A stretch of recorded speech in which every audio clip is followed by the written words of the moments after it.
Hay un momento que casi nadie se atreve a admitir. Un momento silencioso, repetitivo, casi invisible, donde tu cuerpo está en un lugar, pero tu mente está en otro completamente distinto, caminando en círculos, con música en los oídos, construyendo escenas que se sienten más reales que tu propia vida.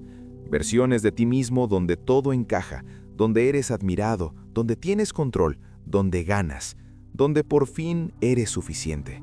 Y durante esos minutos o incluso horas, todo parece tener sentido, todo fluye, todo se siente correcto. Pero entonces algo rompe el hechizo. Una voz, un sonido, una interrupción. Y vuelves al mismo cuarto, a la misma realidad, a la misma sensación de vacío que te golpea en el pecho como un recordatorio brutal de que nada de eso era real. Y es ahí cuando aparece la culpa, la vergüenza, la pregunta incómoda: ¿qué estoy haciendo con mi vida? Pero aquí es donde tienes que entender algo fundamental, algo que cambia completamente la forma en la que ves esto. No estás roto, no estás loco, no eres débil. Lo que estás experimentando es una respuesta perfectamente lógica de un cerebro que ha aprendido a sobrevivir de la forma más eficiente posible. Porque tu mente no está diseñada para hacerte productivo, está diseñada para evitar el dolor. Y cuando la realidad se vuelve monótona, difícil o emocionalmente incómoda, tu cerebro no busca soluciones a largo plazo, busca alivio inmediato. Y lo más rápido que encuentra es la fantasía, una simulación donde puedes obtener todo lo que en la vida real requiere esfuerzo, tiempo y exposición al fracaso. En cuestión de segundos, sin riesgo, sin rechazo, sin incertidumbre.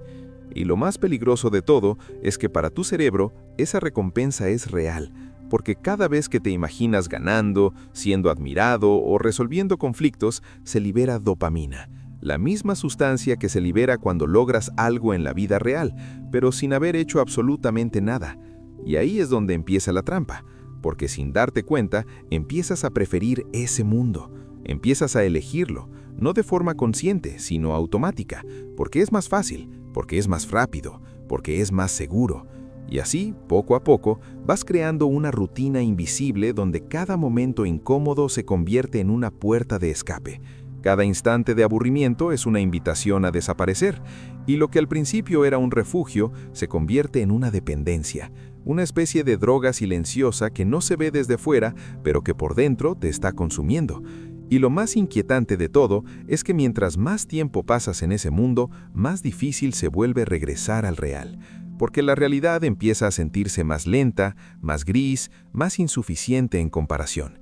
Y eso genera un bucle casi perfecto, porque cuanto peor se siente tu vida real, más necesitas escapar. Y cuanto más escapas, menos construyes en la realidad. Y cuanto menos construyes, peor te sientes. Y así una y otra vez, en un ciclo que no parece tener salida. Pero lo verdaderamente trágico no es el tiempo que pierdes, no son las horas que desaparecen sin darte cuenta, es la distancia que se crea entre quién eres y quién podría ser.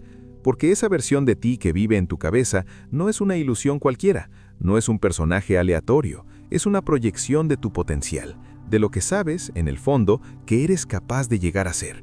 Pero en lugar de usar esa visión como dirección, la estás usando como sustituto. Estás viviendo el resultado sin recorrer el proceso, estás sintiendo la recompensa sin haber construido la causa. Y eso, aunque se siente bien en el momento, tiene un costo brutal a largo plazo, porque te acostumbra a recibir sin dar, a imaginar sin ejecutar, a desear sin actuar. Y con el tiempo, eso no solo debilita tu disciplina, debilita tu identidad, porque empiezas a verte a ti mismo como alguien que piensa mucho pero hace poco, alguien que sueña pero no construye, alguien que se refugia en su mente porque no sabe cómo enfrentarse a la realidad. Y ese es el punto más peligroso, ¿no? Y es precisamente en ese punto donde necesitas hacer el cambio más difícil y al mismo tiempo más liberador. Entender que el problema no es tu imaginación. El problema es que la has dejado sin dirección, sin control, sin propósito. La has convertido en un escape cuando en realidad debería ser una herramienta. Porque una mente capaz de construir mundos tan vívidos no es una debilidad, es un poder mal gestionado. Y todo poder mal gestionado termina volviéndose en contra de quien lo posee. Por eso el objetivo no es eliminar esa capacidad, no es dejar de imaginar, Eso sería como intentar apagar una parte esencial de ti. El objetivo es domesticarla, entrenarla, enseñarle cuándo actuar y cuándo detenerse. Porque ahora mismo no decides tú cuando entras en ese mundo. Es ese mundo el que te absorbe cuando detecta el más mínimo vacío en tu realidad. Y ahí es donde empieza el trabajo real. No desde la culpa, ni desde la autocrítica, sino desde la conciencia, porque no puedes cambiar algo que no ves, y durante demasiado tiempo esto ha sido automático, invisible, casi mecánico. Entras en una canción, en un movimiento repetitivo, en un momento de estrés, y sin darte cuenta ya no estás presente, ya estás dentro. Y por eso el primer paso no es dejar de hacerlo, es darte cuenta de cuándo está a punto de empezar. Identificar esos pequeños detonantes que abren la puerta. La música, el aislamiento, el aburrimiento, la incomodidad emocional. Porque cuando logras ver ese momento exacto, ese segundo previo, recuperas algo que creías perdido, el control. Y con ese control puedes empezar a intervenir. No con fuerza, no con rechazo, sino con acción. Porque tu mente quiere escapar hacia lo intangible, pero tu cuerpo siempre está en el presente. Y ahí está tu ancla. Algo tan simple como levantarte, moverte, tocar agua fría, hacer ejercicio, cambiar de entorno, puede parecer insignificante, pero rompe el patrón, interrumpe la narrativa automática y te devuelve a la hora. Y al principio será incómodo, porque estás dejando de alimentar una fuente constante de dopamina fácil, estás rompiendo una adicción, y como toda adicción, tu mente va a resistirse, va a intentar convencerte de que no pasa nada, de que solo serán 5 minutos, de que lo necesitas. Pero ahí es donde tienes que entender algo clave. Cada vez que eliges quedarte en la realidad, aunque sea incómoda, estás construyendo algo que ninguna fantasía puede darte. Estás construyendo identidad. Estás demostrando, aunque sea en silencio, que eres alguien que puede sostener la incomodidad sin huir. Y eso, repetido suficientes veces, cambia todo. Porque empiezas a confiar en ti, empiezas a verte como alguien capaz de actuar, no solo de imaginar. Pero hay un punto aún más importante, uno que la mayoría ignora, y es que toda esa energía mental que estás usando para crear historias no desaparece cuando dejas de fantasear, se acumula, y si no le das una salida, volverá a buscar el mismo escape.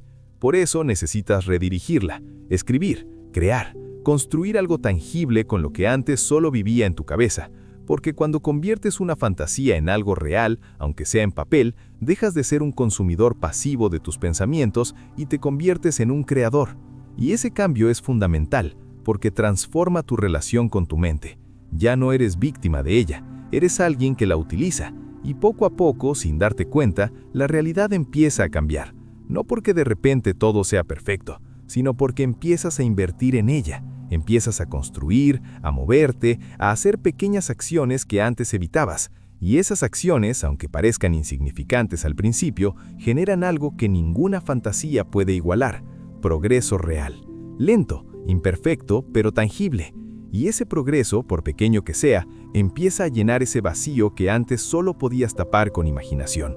Porque ahora ya no necesitas escapar constantemente. Ahora tienes algo que te ancla, algo que te demuestra que puedes avanzar, que puedes convertir esa versión idealizada de ti mismo en algo más que un personaje. Y ahí es donde ocurre el verdadero cambio. No cuando dejas de imaginar, sino cuando dejas de necesitar hacerlo para sentirte bien. Cuando tu vida real, aunque no sea perfecta, empieza a darte razones para quedarte, para construir, para vivir. Porque al final, la meta no es tener menos imaginación, es tener una vida que no necesite ser reemplazada por una fantasía. Y eso no se logra en un día ni en una semana, pero empieza con una decisión simple y brutalmente honesta: dejar de huir, aunque sea por unos minutos más cada día, porque esos minutos, repetidos con disciplina, son los que poco a poco construyen una vida que ya no necesitas imaginar, porque finalmente estás empezando a vivirla.